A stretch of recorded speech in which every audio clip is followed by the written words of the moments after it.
All right, a very good afternoon to you. You're welcome. This is Good Afternoon Ghana, and today we are coming from another unusual venue for the program. We're coming from the private residence of a leader of the House of Legislature, Muntaka Mubarak, Honourable Member of Parliament for Aswati constituency.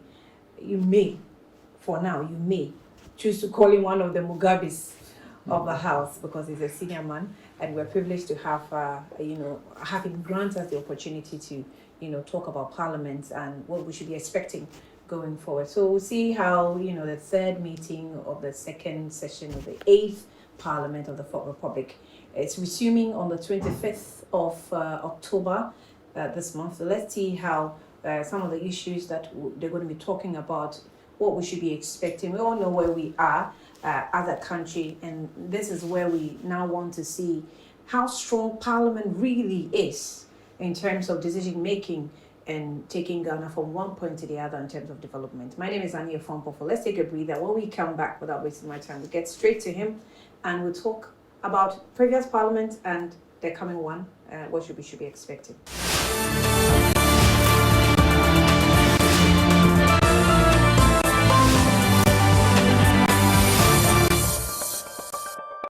Right, welcome back. Now, let's go straight to our guest for the program this afternoon. You're welcome. Thank you. Honorable Leader, how are you doing? Well, I mean, the stress of recess.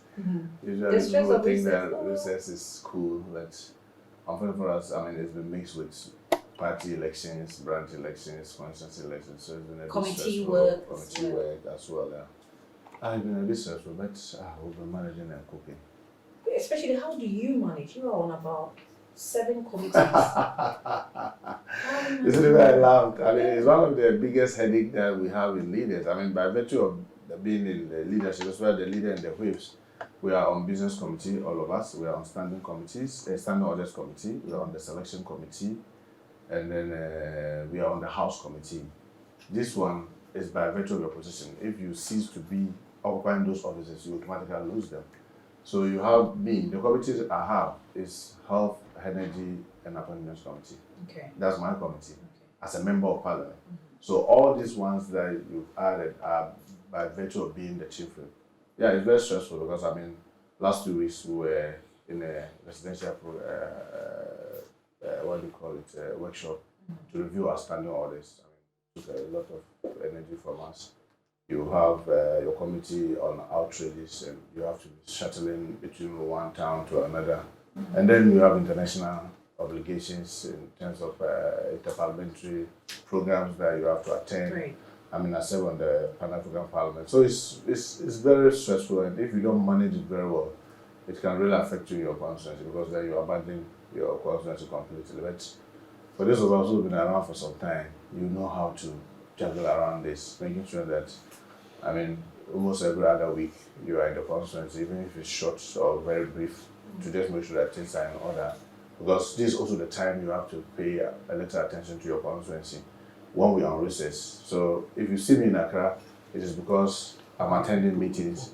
The moment there are no meetings, I'm in the constituency. So I debate, I dislodge myself from Accra and settle in Kumasi, and only come to Accra for these meetings, and then when they are done, I rush back to the conference. That's how you manage to cope. I mean, I checked on your constituency before, meeting you, and one of the things we realized is that some of the shops, some of the businessmen have also closed their shops in Aswati constituency, which is a recent problem that we're faced with. And I don't know, what are some of the issues, during this recess? Were you regular in your constituency? Have you been able to attend to these issues coming up, especially the fact that it is stemmed from the economic challenges? Well, I mean, yeah, you I perfectly agree with you. I mean, Kumasi, my constituency in particular, I mean, the rains are unexpected, so you have some floods, and it's very difficult dealing with that because, as you know, government keeps complaining about lack of resources and not being to intervene. And then this business, it is very worrying. I mean, I've had tons of people talking to me about how their capital base is virtually eroding because of the lack of stability in our currency. I mean, they will tell you that if you have a stock that was a total of 400,000 last year this time, and you do not take measures to protect your stock, today those stocks have reduced to about just 200,000, 250,000. And I said, how? And you know, sometimes we underestimate these market women and men, thinking that we are bookish, but they really know what they're about. So look, the 400,000 that I had last year, when I have to buy these goods from China and Turkey and what have you, it was giving me about 80,000 US dollars. That same 80,000 US dollars today is running close to 900,000. So when I buy my stock in dollars and I sell them in cedis, and I cannot astronomically increase the price. By the time I finish my stock and I go back to restock, then I realize that more than close to half of my capital is gone, because my 80,000 is now virtually reduced to about 35,000. Simply because I'm selling my stock in cedis. If I was selling my stock in dollars, I would have been able to keep the value. But because I'm selling my stock in cedis, for no apparent reason, my capital is gone. And that is very worrying to them. And the second thing that is even more worrying is that because of the nature of our business, if you know Kumasi and part of Accra, whilst you have these people with formal shops that are selling in a very organized manner, you have so many others selling by the streets, selling about the same thing. And they don't add VAT and other taxes to their produce or what they are selling, their wares. So we are selling the same thing. Let's say we are all selling handkerchief. I'm in a shop, well organized. So the Ghana Revenue Authority is insisting that I should charge the VAT. Another person is by the roadside selling the same handkerchief, but he's not adding the VAT. So he will be selling the handkerchief, say 10 cedis. I will have to sell my 13 cedis to be able to get the VAT. Now, because of the astronomical nature of the prices and the way they are going up, people are not coming to the shop because they are also trying to maximize the value for their money. So they'll stand by the roadside and be purchasing. So the shops, many of them, are now finding it difficult to put on the taxes. It is not legitimate, but this is whom economists they are doing. They are just telling you basic logic. So because of that, they try to stop charging so that they can compete with those who are by the roadside. Now GRA station their officers in their shops to insist that they must charge. And because of that, they are not getting patronage. And their businesses are collapsing. They have kids to take care of. They have their business to take care of. And it is extremely difficult. So they think that if that's the case, then I'd rather sit home and not open the shop for GRA to collect the tax. Or GRA should take measures to reduce the taxes to enable them be able to cope. But GRA's argument is that, look, this is the law. Parliament passed the law. How do they waive the taxes for them? So you see, it's a chicken and egg thing. You don't know who to support. But the genuinity of the challenge is that the average Ghanaian is really suffocating. And I think that government needs to take measures. Because we are what we are because every day people are able to go out and carry out their legitimate business and come back home.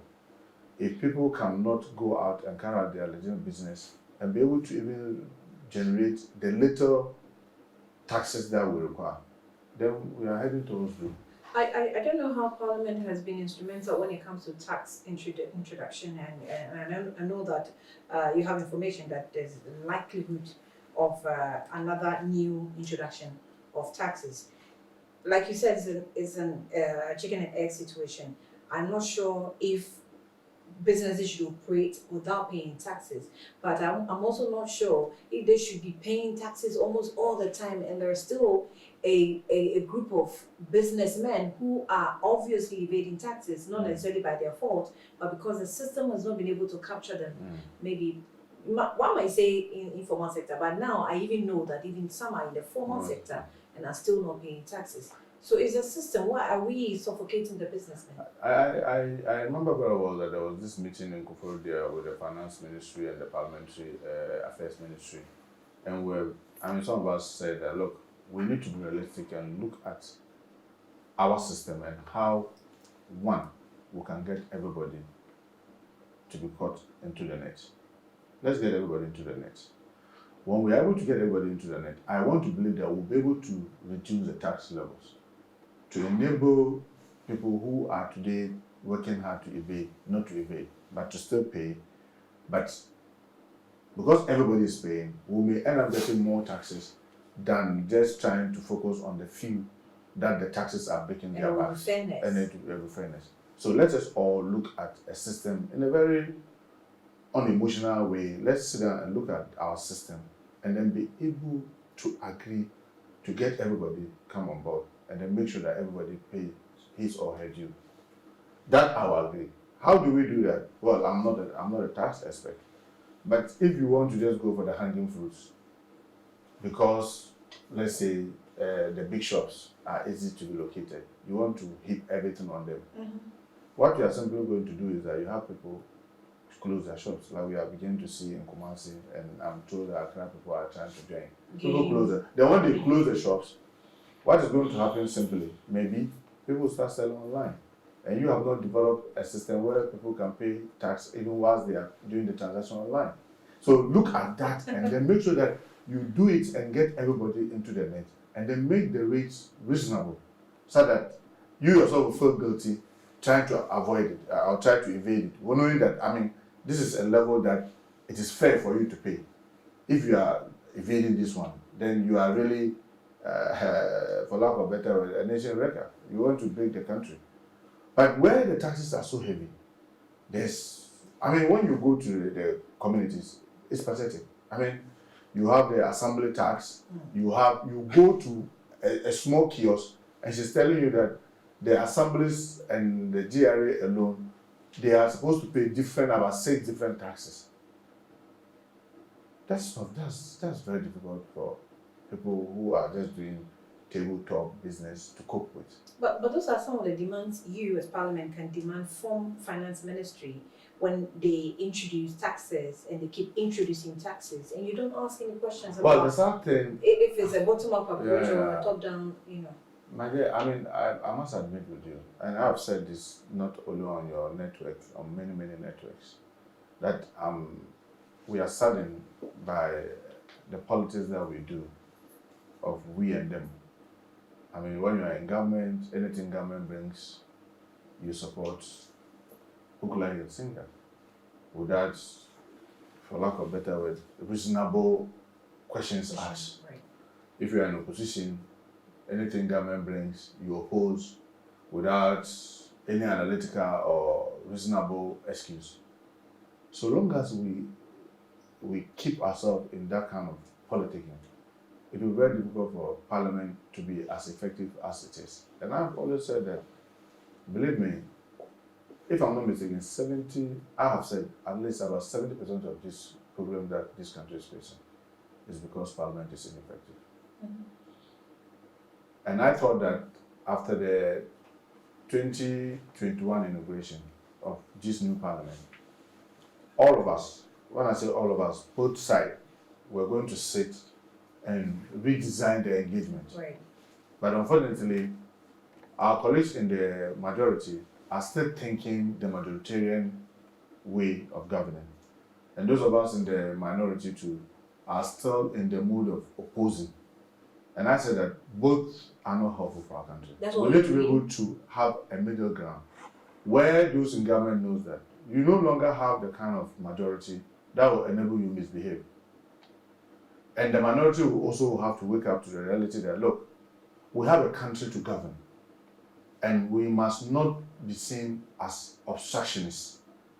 Which one starts first is the problem.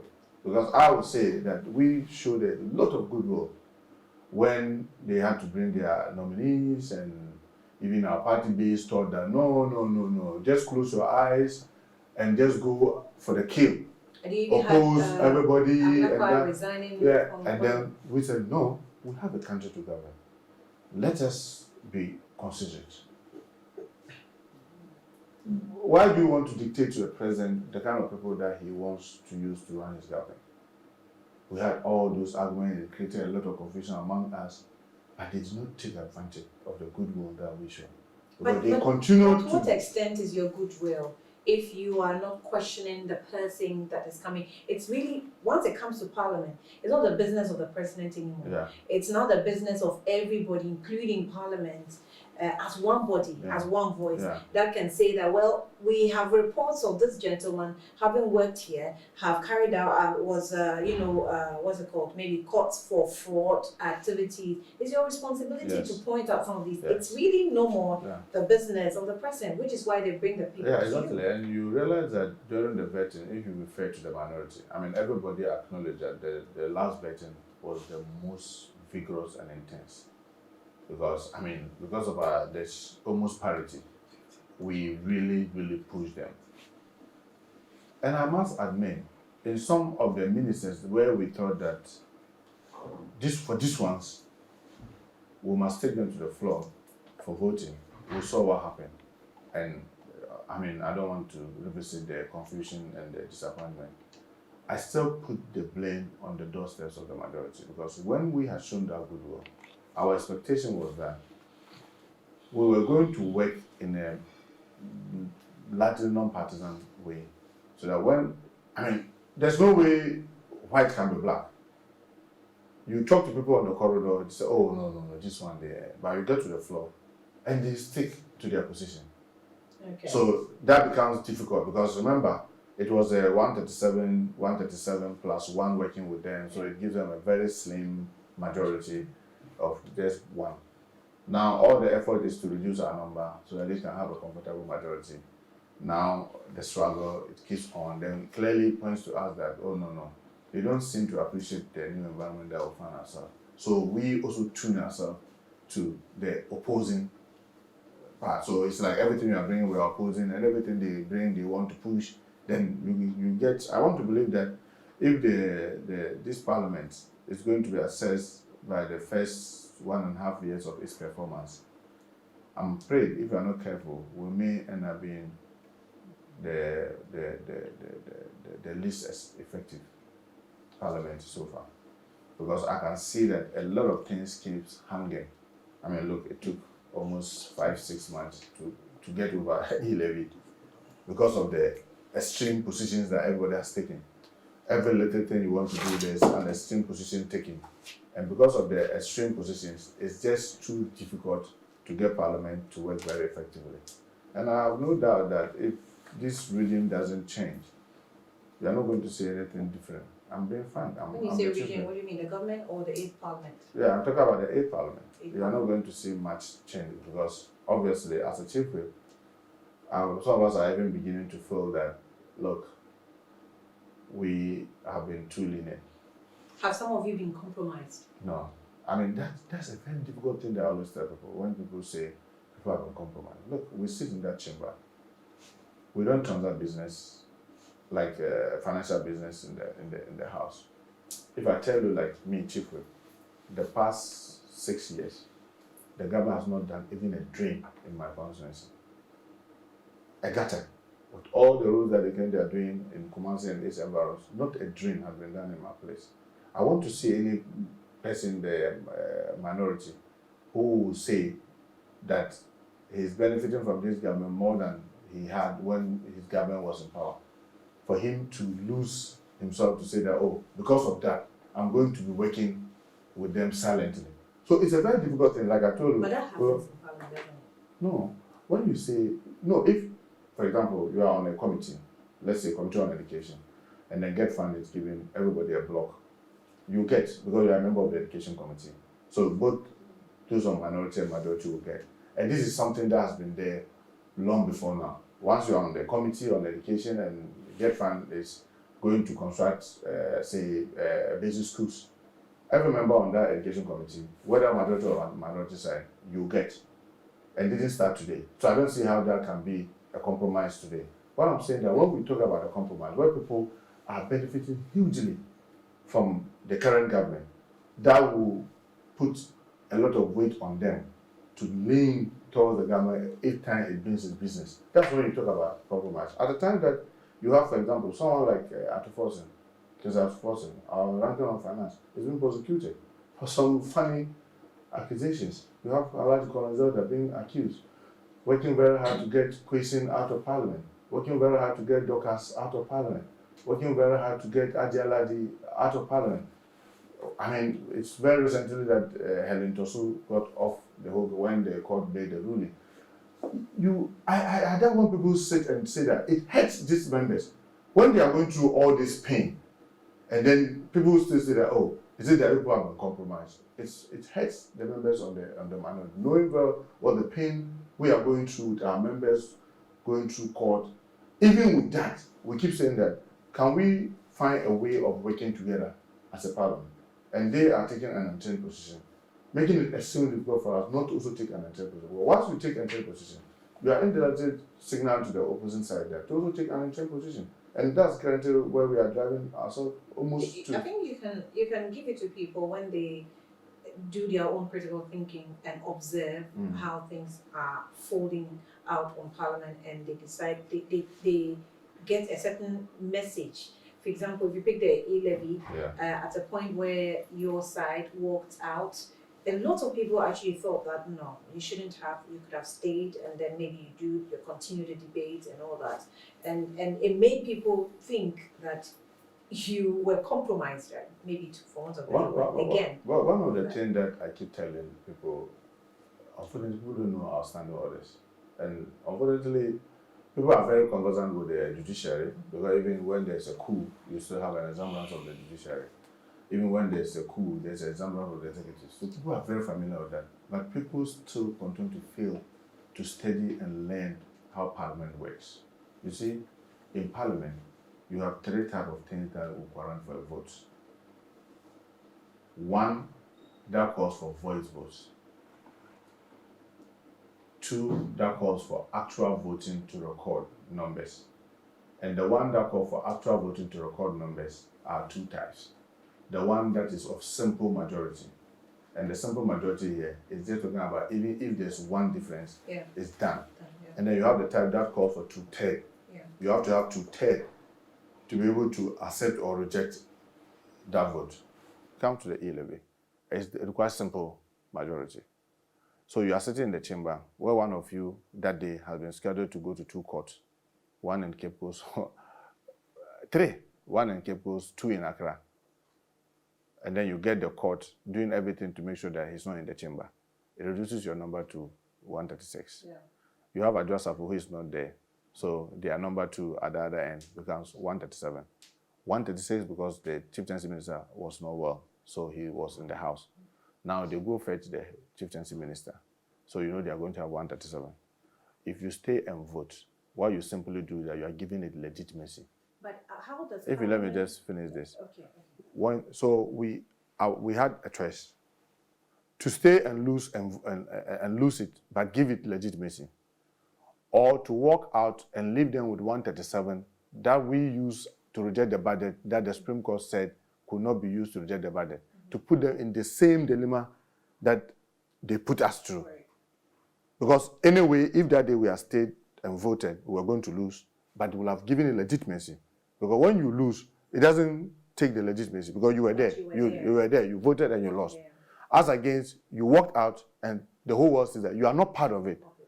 But they would go ahead and then you use that to challenge. You see that after the Supreme Court is struggling to make a ruling on that. Because it is so obvious that what they did with their own ruling of the 137, it was 137 that were there. How could that be legitimate? So we chose to give it. Which is why you're challenging. We chose not to give it legitimacy. Because if we are staying, we're still going to lose. I know it's very difficult for people. People will have thought that just stay, vote and lose. We will have respected that than you walking out. It's okay, it's also a good reasoning. But we chose that let's not give it legitimacy. So we continue to argue that. I personally have asked a couple of questions about the Chief Tenancy Minister who's unwell. Yeah. But anytime they have to vote as Parliament, we say the Chief Transit Minister has been brought to Parliament, and so we can count his votes. Yeah. And I'm wondering, okay, what happened to a person with a good standing and of sound mind? Yeah. Well, unfortunately, if you look at that, that's again, if you look at our standing orders and voting anywhere in the world, it does happen. I don't know why the framers of our democracy and democracy around the world chose that. Even if you are not there, you don't even know what was argued. Right. Yeah. And it is time for voting, and you walk in, you can still vote. I see that to be very bizarre. I mean, now you and I are having this conversation, then it's time for us to vote. Somebody who hasn't listened, who is not here, who doesn't understand what we've even spoken about, but is going to take decision about this conversation we are having, whether for it to be telecast or not telecast, and then we are going to vote. And then the voting is that the person can vote. And I wonder, what did the person hear? The person was not there, he didn't participate, he didn't hear anything, but the person can vote. But that is the law. The law is that, and I, as a chief whip, I mean, I was government chief whip between 2013 and 2016. I have used it severally. Even in opposition, I have instances where I have members on drips, I put them on stretcher and get them into the chamber. I remember one of our colleagues, I won't mention her name, she was heavily pregnant. Heavily pregnant. I mean, after that voting, I think 3 or 4 days she delivered. I still fetch her with all that, with the drips, into the chamber just to vote. Because that is... How did you feel doing that? No, I mean, no, it's bad. But I have to do my work. And the person... that's why we have the doctors in Parliament. Right. And believe me, we'll talk to the director. Okay. So they will have nurses, they will have some other doctors who will be on standby. Okay. Sometimes they are at the T area where we normally see members sit. Yeah. So when you bring a member into the floor, you have the paramedics all over, waiting that in case something nasty is going to happen, they will whisk the person away. But it's painful. It's very, very painful when you are doing it, especially when you are doing it to the women, where, I mean, sometimes I'm almost at tears, but I have to do my work. And my work is to account for my stock. And my stock is that unless you are dead, even if you are in the process of dying, if you can, I can get your vote before you die, I must get it before you die. And I mean, you see how cruel the system can be. But that is what the whips are there to do. So, as painful as it is, but that's what the rules allows. So if it's taken out of the rule, and it's not only in Ghana, it is not only in America, it's not only in UK, everywhere democracy is, they allow this. And I find it to be a very cruel system. So now that you mentioned women, let's go to Adjusafo. Yeah. On one side, you appreciate what women go through. Yeah. On the other side, as a quick for the other side, what you also are supposed to do, you're supposed to make sure the other side reduces their numbers. Yes. Yes. So why would you not be seen in the light of reducing the other side's numbers, but rather try to be? Well, let me discuss. Let's talk politics. Adjusafo, let's assume that I'm just talking purely political. Domikwambia, is it a seat that I in NDC can take? I've gone to analyze the results from 1992 to date. And I said that, let me discount it because of the current situation and the struggle and the masses, wahala and all that. If I even reduce their vote by 20%, what happens? And I still don't weigh my way clear. Do you think it is my interest to go for by-election? No, because if I go for by-election, I'm going to take away somebody who is not regular to replace her with somebody who is regular. I'm being purely political. I'm just talking purely political. So why will I do that? Why? And I also want you to ask yourself politically. Let's do politics. Why will a side wants to slaughter its own? It wants to slaughter its own. And the others are saying that don't slaughter this member. And they are bent on slaughtering that person because they simply believe that they are going to get a more permanent person to replace a person who is not regular. So that it will help their numbers.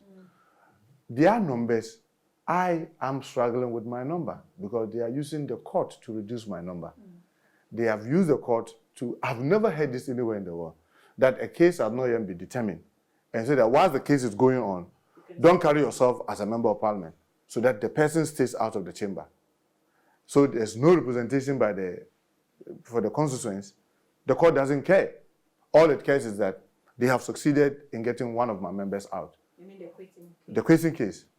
They are still fighting hard to get Dorcas Toffee out of the chamber. I'm not in government. I see the government heavily using the judiciary to do that. I'm in opposition. I don't have that advantage to be able to do that. But what I have is that I can prevent them from taking out an irregular person to put a regular person. Why do you want me to support that? Because they are struggling to reduce my number. I can't find any other way to do that, because if I allow that to happen, they will get a more permanent person who will permanently be there. That number, if it is there, will keep us heavily as minority, because what is going to happen is that they will have almost all the time 137, then the chief tenancy minister will only come if one of them is absent because he's sick. I have 136 because of Question's absence. Now, with the irregular person, their number is to 136, and will only struggle to get the chief tenancy minister in when it is critical. With 136 in parliament, anytime there's a vote and there's a tie, it's a lost. So because of that, I have breathing space, even without question, to be able to make sure that I put them to check. You say that, no, I should allow them to get this permanency so that they can have 137, so that they can constantly be running the parliament and calling our bluff. Because with one, they say, okay, let's vote. Then we vote. With one, they defeat us. So they keep staying over. But because of the absence of Adjosafo and the chief tenancy minister, today, they have so many things that is lining up in the house that they cannot do. Because we tell them, after this one, we are going to vote. And they know when we vote, it's 136, it's a loss. So this was your political reason behind? This is the political. But almost everybody in parliament knows that you have a good relationship with Adjosafo as well. Well, it's true. I won't deny that. She came with 7 leadership together. Remember, in the 7th parliament, she was a deputy leader, and I was the minority whip. So we worked together in the leadership. I have been questioning a lot of a lot of these things I'm telling you, I've never said it publicly, but I've been questioning the integrity of those of us who have been in leadership for long. Okay. This is not the only time we've had members with this kind of challenge. How did we treat it the last time I just had that challenge? I will not mention specific things. In the NDC, between 2013 and 2016, we had a member who had a deep, I don't know whether to call it depression or some ailment, to the extent that he went down. Wow. He was so sick to the extent, my sister, even his salary, I have to sit and disburse that to the family at the end of every month. We managed it as a house together till that, as leaders on both sides, till that parliament expired. On the other side, there have been instances, women, men have gone challenges. We sit and say, no, why am I saying this? Because you see, whatever we are doing, we are also human. If, for example, somebody was sick and contested, I'll say that, you brought in your ailment, so don't come and disturb us with it. But the person gets ill in the course of the duty. I don't think Metro TV, I mean, you are doing a fantastic job for Metro TV. May God forbid, and may God even perish the thought that you have something that is so challenging that you cannot do what you are doing. You think that you'll be human for Metro TV to just sit down and sack you? Especially, let's say you drove to my residence today to carry out this duty. May God forbid, may may God perish the thought that on your going back, something happens to any of your crew. And then Metro TV says that, oh, because we really need a cameraman, this cameraman is sick, so let's dismiss him or her. You think that that's a human institution? That would be animalistic. And that's been my argument. How have we treated others before Adjosafo? Why are we changing? We are changing simply because people are becoming inhuman because they just need a number. So they are forgetting the humanity aspect of what we are doing. And I keep saying that, is it only us? No. In the Supreme Court, I knew in the past, I've said it time and time again, I've knew a Supreme Court judge who was sick, was virtually on leave for more than 3 years. They were paying him with all the distance. Because why? He got the ailment on duty. Adosafo was a very active member of parliament. He had huge ambitions. Adosafo had huge ambition. As deputy leader, I could see it. She had paid her dues to this house. If today she's having challenges, I'm not the one to sit down and talk about her challenges publicly. But her own leadership, no. And you see, our rules are also very clear. It says that the member seeks permission. One member gets stroke, he seeks permission, you allow it. Another member has another challenge. And because I have chaired the health committee, sometimes we all think that ailment is when you have malaria, when you have typhoid, when you have this, when you have that, when you have that. Look, if you talk to the medical doctors and you read the UN definition of health, you understand when somebody is going through a certain challenge. Yeah, but when the challenge is made known to you, you are aware of how long it might take the person. If that's going to affect Parliament, then you have the, unfortunate, opportunity. That's exactly what I'm saying. Where the person seeks permission, and you deliberately refuse to approve that, to enable you do what you are doing to that person. I find that to be inconsistent with my belief. And it's the reason why I am standing, and believe me, I could be the last person. If it comes to voting on the floor, you can tell everybody. Because it's supposed to be secret, I could show to the world, even if I'm going to stand alone, I will vote for her to remain. Because I don't know what's going to happen to me tomorrow. The same thing could be happening to me, and we should remember the chart that we are passing today will be the same path that the rest of us will be asked to go through. And as a member of parliament, I can tell my sister, it is very, very, very difficult when you are on the job and you get sick. I have seen, as a chief whip, I've seen it time and time again. There are instances I had to whip and talk to chief of staff to take care of the health of a member of parliament. And I've seen it in the last 11 years that I've been chief whip. I've seen so many cases. I can't talk about some of them publicly, but believe me, it is real. And to just use those circumstances to want to remove the member of parliament, I think is absurdity. That was quite emotional.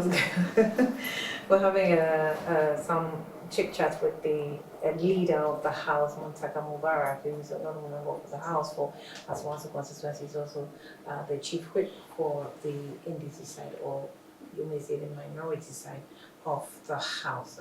We're looking at how the previous parliament has been, and going forward, what we do expect in the third meeting that's coming up. They will resume on the 25th of October 2022. Let's take a breather.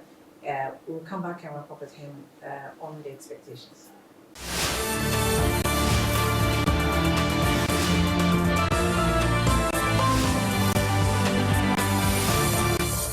You're welcome back. You're still on Good Afternoon Ghana, and the honorable member for Aswanso constituency, aka Mugabe, he's still with us. He's a minority chief whip, and we're still talking on the issues of parliament. So welcome back, sir. Thank you. So let's go back to parliament. Previously, you've gone through loans.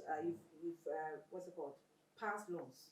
Ghana has gone to borrow so much, and today you blame only the finance minister, but you can also be blamed. Yeah, sure. As parliament. Yes, I mean, like I told you before I answer this, when you say the Mugabe, then you want people to remove us from our consensus. So, the one funny thing about the member of parliament, especially if the member of parliament is effective, is like a lecturer.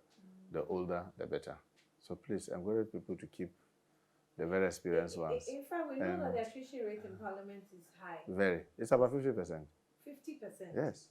Every time you get that, half of the house will be gone. So if the few that have money to stay call Mugabes and other things, because the Mugabes are denigratory. Yeah. You consider it as derogatory? Yeah, because of the name Mugabe. Robert Mugabe. The other side But so when you say if you're going to use it like the Joe Bidens, if you use it like the good ones that have done excellently well for their parliaments, I will appreciate that than the Mugabe. I've called people so before when I was nowhere near here, but I've come to realize no. I mean, the longer the better. Believe me. Anyway, so I agree with you that when it comes to loans, Parliament. Look, if you go and read the Public Financial Management Act, itself put an obligation on Parliament to demand that when the Minister of Finances comes with a loan, we will ask him, how is it going to affect the economy today? How is it going to affect us into the future? And all the things that we need to ask, are we doing it? We are not doing it. Why are we not doing it? This same majoritarian thinking. Remember in the 7th Parliament, where they took the largest of loans? When was that? I was having a discussion with my senior brother, the majority leader, Osechi Mensabons, and I told him that, look, any day you hear that Muntaka has written a memoir, just know that I'll have a full chapter for you because of the bully we had in the 7th Parliament. 169 against 106. I mean, that was phenomenal. Unfortunately, the good professor, with all the theory he taught, in the seat, my goodness, there was no breathing space for the minority. And it's like everything, why, you always want to, let's vote. I mean, how can you use 106 to go competing with 169? Sometimes you come Friday, then the majority say, oh, we are sitting on Saturday and Sunday. Why? Well, if you have time, you can come. If you don't have time, you can have your weekend, but they will be there. Because he needs only 139 to take a decision. And he has 169. So even if 25 ministers have traveled, he still has the number to take every decision, except the decision that will require 2/3. So we're virtually lagging behind. Because you make all the noise. So you realize that in the sense that we have so many workouts, we have so many... Because, I mean, even if they call for the vote, we won't waste our time. Because 106 with 169. Now, God being so good with this number, he doesn't want to hear the word vote. Everything, no. Why are you talking about voting? Are we taking the full advantage of the voting with our number? I keep saying that's another challenge. The challenge is that, as a whip, I'll tell you today, yes, I have 137 members. With question, suspension, I have 136. But remember, we need to keep our seats. We need to keep our seats. There was a time I met the party leadership and I said that, look, the danger I'm seeing is that if I continue to keep my members in the chamber, I may lose many of them. Because I don't see the party putting in any mechanism to protect my members. After 1 year, you have members, because I have to grant leave of absence. So people come, oh, there's funeral in my constituency. I say, Master, you can't go. There's this person in my constituency. I say, you cannot go. Then when we were pushing and pushing, then I realized that if I'm not careful, many of my members will lose their seats. Look, those of us in Accra, Eastern region, Central region, even Asante region, because of the flight movement, it's easier. There are instances that I go to Kumasi and return the same day. Somebody is in Wa, somebody is in Boga, somebody is in Binduri, somebody is in Keta. So, there are distances that it's not possible for a person to go and come. You are in Ketikrachi, you travel the whole day to get there. The person needs a day or two, and you expect equal performance. And you equal performance. And you expect the person to be there constantly to be voting. So sometimes when people think that, why are you not calling for a vote? I know I've granted 15 people to be absent because they have to go and take care of their constituency. And you don't know that. And then you are telling me to call for a vote. One, because government side controls government business. So they know that they want to run this business. But they are timing us. They are watching us. They are watching our movement. Because you see, after I recommend the leave of absence, it goes to the Speaker's office and it's recorded. So they are able to keep their recordings and know that, oh, because these people are not there, let's take them by surprise. Then they try to bring the thing. And then, God being so good, I won't sleep without knowing tomorrow what will happen in Parliament. So sometimes I'll get to know that tomorrow this will happen. And I'll spend the whole night recalling everybody I've given permission to come out. Let me give you an example of the e-levy. When they decided that they've checked, question will be in court. Dorcas is in her constituency. Bedra had trouble. This one is trouble. That. They decided that they were going to pull a fast on us. I got to know that night. That night I didn't sleep. If I tell you how we had to get some of our members, 2 members were in Turkey. One was in Amsterdam. 2 were in Jomoro. I got everybody back before 12 noon the next morning. And then you see the trick, for example, the parliamentary trip. In the case of the one who was in Amsterdam, that was Honorable Bernard Ahinyafo. He was supposed to go with Ahimedu. So I know that there's a matching. There's something we call in Parliament mapping. So if I know you are going to be absent on the minority, and then Muntaka is also going to be absent in the majority, I'll record that to say that, oh, it cancels out. So they knew they were traveling together, only to arrive there and realize that his counterpart was not there. So when I was checking that night to find out, are you there with this person? So, oh, he hasn't come. I said, Massa, get the next flight and come back. We'll pay for it. The caucus will pay for it. Because he has tricked you. Lo and behold, he was part of their account. So when they saw the guy coming to the chamber, they said, how did this guy get here? So you see, the way we do all this behind the scene, you check the numbers. So you cannot be the type that every night they call for a vote. Oh, everything call. Unless you are prepared for it to say that, oh, this week, there are instances where I tell members, in the next 2 weeks, nobody will be granted permission to go anywhere. All of us have to glue in Accra. So when we glue to Accra, make sure that you are always in the chamber, just to manage the. So that one I know I have all my battalion. I can always go for vote. So sometimes I agree with you. From outside, you may think that no, you could do far more, but you are forgetting that we also have constituencies to take care of. And then all of us, the 136 plus person, cannot be in Accra all the time. And there are instances where people also get unwell. And you have to manage all that. I'm just thinking constituency is part of Ghana, but it's still Ghana first Yes. anyway. So if there are loans Yes. to be approved, Yes. which one are you going to be? And you know, without cutting it short, one of the things that they are doing now, if there's a loan for water, let's even assume the water is for Swami. I'm from Kumasi. I am NDC. Swami is largely MPP. A water project in Swami will definitely affect Aswanzi indirectly. How do I reject it? You see, some of that. So if you notice, in this 8th parliament, they are doing more targeting road, hospital, water, I get in it, and that becomes difficult. The last one that they did that was difficult for us, the 750, was like, if you don't get this 750 million, your economy is going to crash. So it's like borrowing to survive. So now you put your financial expert. I'm not a finance person. So you get Atufosin, Setekwe, all our team. Can you think through this for us? They wanted 1 billion. I said, no, we can give 750. And obviously, if they had come with the 1 billion, we would have rejected. But when they came with 750, we had to support it because we need to support it to keep alive. So when you have the expert come and advise that, look, if they don't get this, the whole system will collapse. I don't think we want the system to. So now that's where we are. And that's extremely difficult for us. Because when we are on the lifeline, that is like, you need to borrow to stay alive. How are you going to cope with saying no? So, I mean, you're coming on the 25th.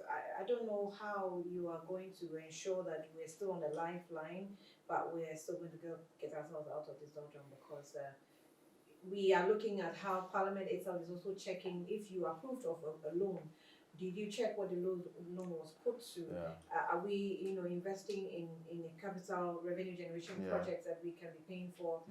We have done this using the loans to pay for loans, interest, for so many years, and we're still doing that. Anytime we have to go to IMF and all that. So when we're coming back, what are we to expect? More accountability, and then maybe the issue of the Supreme Court has come up a bit. President Mahama has been talking a lot when it comes to Supreme Court. Looks like he feels Supreme Court has been compromised. I don't know what you're getting. Well, I mean, let me talk first about what do we expect. I mean, I've taxed we as a group have taxed our finance group to be super vigilant. We will not approve any loan unless we believe sincerely that one, it will lead to our collective survival. 2, there is no possible waste in it. 3, there is no possibility of is being wasted. If we can't get this, believe me, we are going to have a battle. We will reject it. How about government cutting expenditure? Definitely, it's an area that we are looking at. I mean, that's linkage to this Supreme Court that you are talking about. I mean, I can bet you there's a big debate among us. I mean, we are very sure we'll settle it before the voting on Tuesday. Do we really need additional judges? Since the Fourth Republic, we have no president has gone beyond 14 members on the bench. We checked and realized that we currently have 14 on the bench. It is not an easy thing to maintain a Supreme Court judge because remember they retire on their condition of service. Do we really need additional 4 judges at the time of this difficult situation of our country financially? Do we need additional ministers that he's talking about? Can't he just shovel and put people there? All these are going to, I'm sure, we're going to settle this before we go into the voting. And I know it is most likely that maybe the caucus may take a very extreme position about some of this.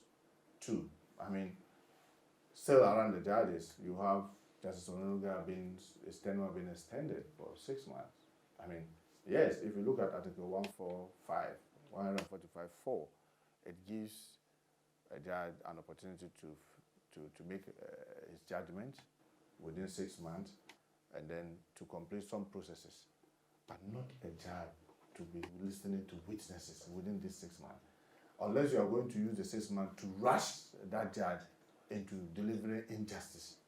And if you look at what's happening, see him sitting as an additional high court, sitting as an appeal court, additional at appeal court judge, sitting as additional judge, Supreme Court judge, sitting as additional and his own utterances in his own court, it takes doubt on the minds of the ordinary citizen that there's any good intention behind it. So if you do that, special reason for that. Yeah, because you have the person makes certain utterances in court. I mean, they themselves have taken it, Oponi and Co have taken it up to Supreme Court. In one instance, they got the Supreme Court decided to say that no, he should recuse himself. Then they went for a review, and they changed that to give such a judge 6 months additional.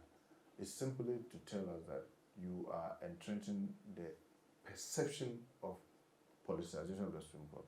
So if you now come and you want additional 4 judges, what should be our justification to support that? You have a judge who was appointed in 2020 to the High Court. In less than 2 years, that person is being skipped over the appeals court into the Supreme Court. And you expect the minority to be supporting that. That's the I mean, someone will tell, oh, it has happened before. For those who say it's happened before, I just want to remind them, it happened to that judge that has served as a High Court judge for long. Okay. And it did not happen in this Fourth Republic. In the Fourth Republic, yes, has somebody been picked from the street to the Supreme Court? Yes, we all know that the person has gotten the minimum 15 years as a member of the bar and therefore can go to the Supreme Court. But once you ask the person to join a queue, it becomes very disincentive for all the appeals court judges sitting to hear that a High Court judge who was appointed less than 2 years ago is being skipped to go to Supreme Court. It becomes a disincentive. And you want the minority to do that and not to believe, especially when that person has stood on the ticket of MPP of a party. It becomes like you want to now even pack the court with a lot of partisan judges. And for me, when you do that, you now create our suspicion. You heighten our suspicion that, oh, probably all the other 3, in addition to this person, are being sent so that they can serve some other interest. So all this, I'm sure the minority will settle on them before the voting starts on Tuesday. Right. So still on the economy, I mean, how are you going to be dealing with the taxes, possible introduction? Yeah, I can. One thing that I can assure you that is that for us in the minority, with the hardship that people are going through, and if you can tell you budget cuts as well. Yeah, with a lot of people's capital being eroded off, I don't see how you can get us to support any tax policy in terms of increasing taxes or introducing new taxes. That will be extremely difficult for us as a minority at this time because people are virtually suffocating. if you are not coming to bring measures probably to reduce and spread, but rather to increase, no. I know I'm not our person on finance, but I can tell that minority can't support any tax increase because that will be suicidal for the ordinary citizens who are already suffocating. If you are coming to say that you are coming to take off the taxes on petroleum, we can check. Assuming the taxes on petroleum are 10 cedis, so you're going to take it off, but you want to introduce another one that is 2 cedis. They'll say that okay, then it's like you are cutting 10 out to bring 2, fine. But where you want to keep the 10 and then say, oh, I'm only adding 1, no. We don't think that this is the time for you to increase taxes. And budget cuts. You see, one of the strengths of Parliament in budgeting is the ability to cut. And I can bet you, places like the Office of the President and a lot of the extravagancy and these things, when Parliament resumed, especially at this particular meeting, we've already taxed our rankings on all the committees to really, really, really scrutinize and be able to get us as a side to insist on cutting heavily all the wasting. If they will not, then we'll vote on that ministry's budget. You know how budgeting is done. After the general policy, you now bring the estimates ministry by ministry. So any ministry that there's waste and the committee try to get them to cut and the majority doesn't or they refuse, then they should prepare that particular estimate will have to be voted for on the floor. Because we must help in cutting that. Because it looks like whilst all these things are happening, after the office of the president, they don't seem to be part of the country. They are still partying, they are still dining, they are still flying, they are still doing all the things as if everything is normal. As we sit as members of Parliament, if I tell you that we don't know our condition of service, because every 4 years you are supposed to determine that. We are getting to the close of the second year. No MP is paid his salary that's supposed to be paid from 2021. Even me, I have my belief, even if it is going to be maintained, go through the motion and say that this is your salary. Right. Nobody knows its condition of salary. We are sitting there. Yes. And then yet you see the extravagance, they're still recruiting. I mean, you have nurses and doctors who are sitting home yet to be posted. And you're already thinking about picking some group to say that they are going to do health assistant or something. People that you've trained with the taxpayers' money. You are not posting them because you said there's no money, but you are thinking about your party apparatchiks posting them and recruiting them to do some funny business within the health sector. So you see that the priorities are just not right. And I think that it is the responsibility of the minority through the committee system. Every ranking should watch within his sector to ensure that we do not allow some of these waste to go. No matter how small they are, let's call for their cut. If they refuse, let's push for a vote on the floor of Parliament. That's all we have for you this afternoon. Honorable Muntaka, thank you so much for making time with us. And he is a minority chief whip of Parliament. We're expecting that in the third meeting of the second sitting. Let's see how the 8th Parliament will run for you as a citizen of Ghana. My name is Annie Ifwa Ampofo. Thank you to the production team and thank you to the honorable members as well.